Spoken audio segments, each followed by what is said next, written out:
Hi friends, ഞാൻ പ്രവീൺ. നമ്മളെല്ലാം വീടുകളിൽ LED ബൾബുകളാണ് ഉപയോഗിക്കുന്നത് അല്ലേ? എന്നാലും ഇപ്പോൾ കേടായാൽ നമ്മൾ എന്താ ചെയ്യുക? അത് മാറ്റി പുതിയൊരെണ്ണം വാങ്ങിയത്. ആ കേടായ ബൾബ് നമുക്കൊന്ന് ശരിയാക്കി നോക്കാം. ഫ്രണ്ട്സ്, ഇത് നമ്മുടെ ഇലക്ട്രിക്കൽ കടകളിലൊക്കെ സാധാരണ കാണാറുള്ള ചൈന LED തന്നെയാണ്. ഇതിന് സാധാരണ ബൾബിന്റെ പോലെ തന്നെ ഒരു ഗ്ലാസ് കവറിംഗ്, ഒരു പൗഡർ കോട്ടഡ് ഗ്ലാസ് കവറിംഗ് ഉണ്ടായിരുന്നു. അത് പൊട്ടിച്ച് മാറ്റിയെങ്കിൽ മാത്രമേ നമുക്ക് ഈ LEDs ഇങ്ങനെ ഇതുപോലെ പുറത്തെടുക്കാൻ പറ്റുന്നുണ്ടായിരുന്നു. ഈ ബൾബ് നല്ലവണ്ണം മോശമാണെന്ന് ചെക്ക് ചെയ്യണമെങ്കിൽ എന്തായാലും ഒരു ഹോൾഡർ കയ്യിലുണ്ടായാലേ പറ്റുള്ളൂ. നമുക്ക് ആദ്യം വയർ രണ്ടും ഹോൾഡറിൽ കണക്ട് ചെയ്യാം.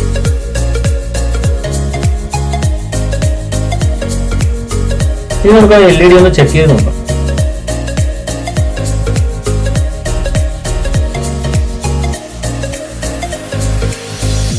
ഈ LED കേടായതാണെന്ന് ഉറപ്പായി.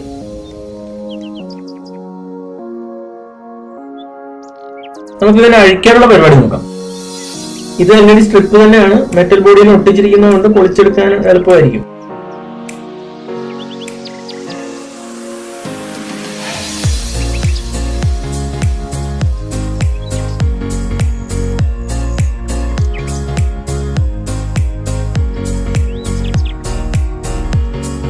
സ്ട്രിപ്പിലേക്ക് DC കൊണ്ട് ഇവിടെയാണ് വരുന്നത്.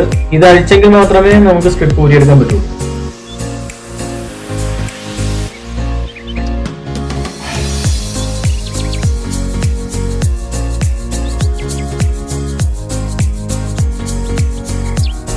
സ്ട്രിപ്പിന്റെ ഈ കാണുന്ന ഭാഗം കീറിയിരിക്കുകയാണ്. LEDയിലേക്കുള്ള സർക്യൂട്ട് ഇവിടെയാണോ ബ്രേക്ക് ആയതെന്ന് നമുക്ക് നോക്കാം. ഈ വയറോട് സോൾവ് ചെയ്യണം, എന്നിട്ട് ചെക്ക് ചെയ്യാം.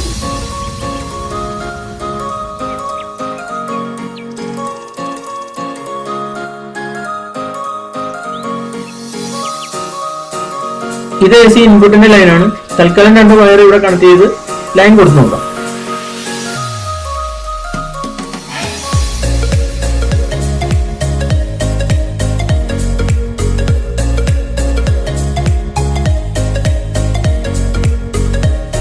ഇപ്പൊ നമ്മൾ സോൾവ് ചെയ്ത വശം മാത്രം കത്തുന്നതായി കാണാം. മറ്റേ വശം നമ്മൾ ചെക്ക് ചെയ്യേണ്ടതായിട്ടുണ്ട്. ഈ കാണുന്നതും വിണ്ട് കയറിയതായിട്ടാണ് ഇരിക്കുന്നത്. ഇതുകൂടെ നമുക്കൊന്ന് സോൾഡർ ചെയ്യാം.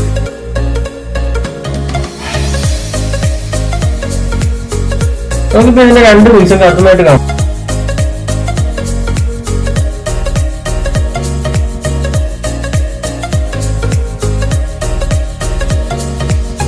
ഇപ്പൊ ശരിയായി കഴിഞ്ഞ സ്ഥിതിക്ക് നമുക്ക് ഇതിനെ തിരിച്ച് ഫിറ്റ് ചെയ്യാൻ നോക്കാം. മെറ്റൽ ബോഡിയുടെ ഉള്ളിൽ ഇതുപോലെ ഒരു ഇൻസുലേറ്റർ ഉണ്ടോ എന്ന് പ്രത്യേകം ശ്രദ്ധിക്കുക. ഇത് ബോഡിയും LED ഡ്രൈവും തമ്മിൽ ഡയറക്റ്റ് കോണ്ടാക്ട് ഉണ്ടാവാതിരിക്കുകയും അതുവഴി ഷോർട്ട് സർക്യൂട്ട് ഒഴിവാക്കുകയും ചെയ്യും.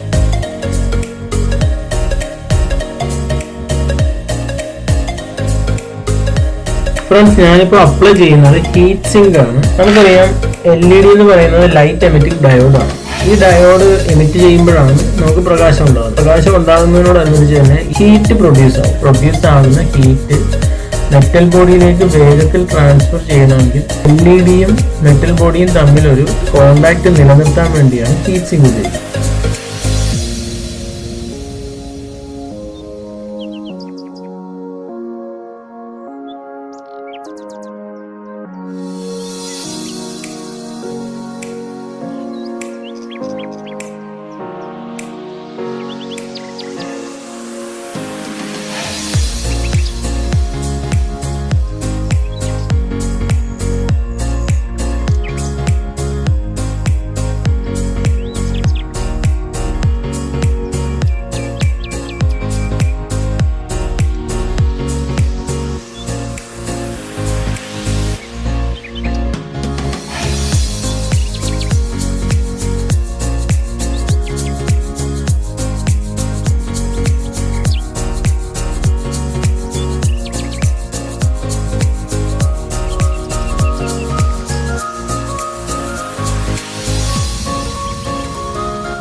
ഇതുപോലുള്ള ചെറിയ ഡാമേജുകൾ നമുക്ക് വീട്ടിൽ സ്വയം നന്നാക്കി എടുക്കാവുന്നതേ ഉള്ളൂ.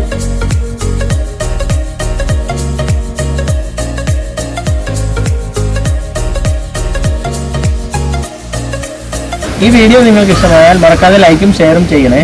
എൻ്റെ വീഡിയോയെ കുറിച്ചുള്ള നിങ്ങളുടെ അഭിപ്രായങ്ങൾ കമന്റ് ബോക്സിൽ അറിയിക്കുക.